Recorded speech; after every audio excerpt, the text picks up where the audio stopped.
Assalamualaikum warahmatullahi wabarakatuh. Halo, kembali lagi bersama saya Ayuni Puspitasari dalam praktikum fisiologi tumbuhan yang diampu oleh Ibu Dwirini Kurnia Fitri MSI dengan 3 orang asisten, ada Kak Anis, Kak Sisti, dan Kak Dia. Di mana pada praktikum ini kita akan melaksanakan praktikum tentang imibisi pada kacang hijau. Baik, tanpa berlama-lama, mari kita dengar dulu teori dasarnya. Selamat menyaksikan. Sebelum kita masuk ke dalam praktikumnya, kita bahas sedikit dulu tentang imibisi. Imibisi adalah penyerapan air atau absorpsi oleh benda-benda yang padat atau solid atau agak padat, semi solid, karena benda-benda tersebut mempunyai zat penyusun dari bahan yang berupa koloid. Hal yang merupakan proses penyerapan air yang terjadi pada makhluk hidup, misalnya penyerapan air dari dalam tanah oleh akar tanaman dan proses pembibitan tanaman padi dan pembuatan kecambah toge. Proses imibisi pasti berkaitan dengan air, di mana makin rendah kadar air, maka makin lama daya hidup benih tersebut, di mana kadar optimum air pada benih yang berimibisi yaitu 6-8%. Kadar air yang terlalu tinggi dapat menyebabkan benih berkecambah sebelum ditanam, dan kadar air yang terlalu rendah akan menyebabkan kerusakan pada embrio. Sedangkan faktor-faktor yang mempengaruhi kecepatan penyerapan air yaitu yang pertama, permeabilitas kulit atau membran biji, yang kedua, konsentrasi air, yang ketiga, suhu air, yang keempat, tekanan hidrostatik, yang kelima, permukaan biji yang kontak dengan air, yang keenam, daya intermolekuler, yang ketujuh, spesies dan varietas, yang kedelapan, tingkat kemasukan, yang ke-9 komposisi kimia, dan yang ke-10 yaitu umur biji. Baiklah, tanpa berlama-lama, langsung saja kita laksanakan praktikumnya. Check it out! Adapun alat dan bahan dari praktikum ini yaitu yang pertama, alatnya ada timbangan, penggaris, 2 buah spidol, 4 buah gelas plastik, tabel pengamatan beserta pena, 200 gram kacang padi yang telah dibagi 4, lalu ada air. Dan yang terakhir alatnya ada jam atau stopwatch. Selamat praktikum.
Adapun hasil dari praktikum ini yaitu pada wadah A, tinggi air dari 5 cm menjadi 4,6 cm dan 6,6 cm menjadi 6,2 cm dengan selisih 0,4 cm. Yang kedua yaitu pada wadah B, tinggi air dari 5 cm menjadi 4,7 cm dan 6,8 menjadi 6,5 cm dengan selisih 0,3 cm.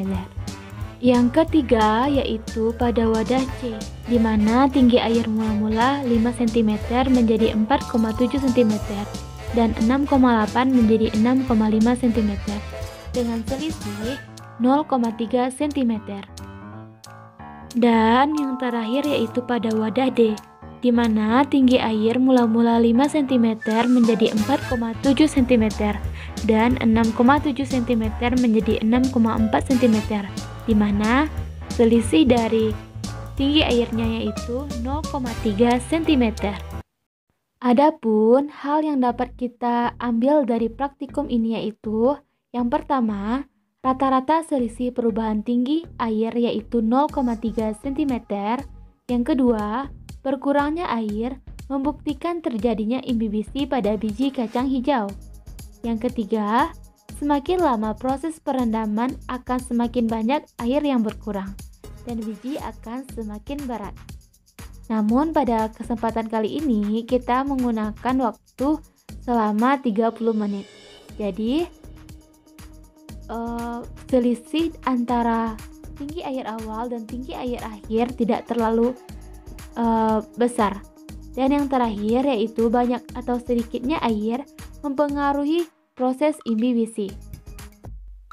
Baiklah, itulah hasil dari praktikum kita tentang imbibisi pada kacang hijau. Saya, Ayuni Puspitasari, pamit undur diri. Mohon maaf jika ada salah-salah kata. Saya sudahi dengan wabillahi taufiq wal hidayah. Wassalamualaikum warahmatullahi wabarakatuh.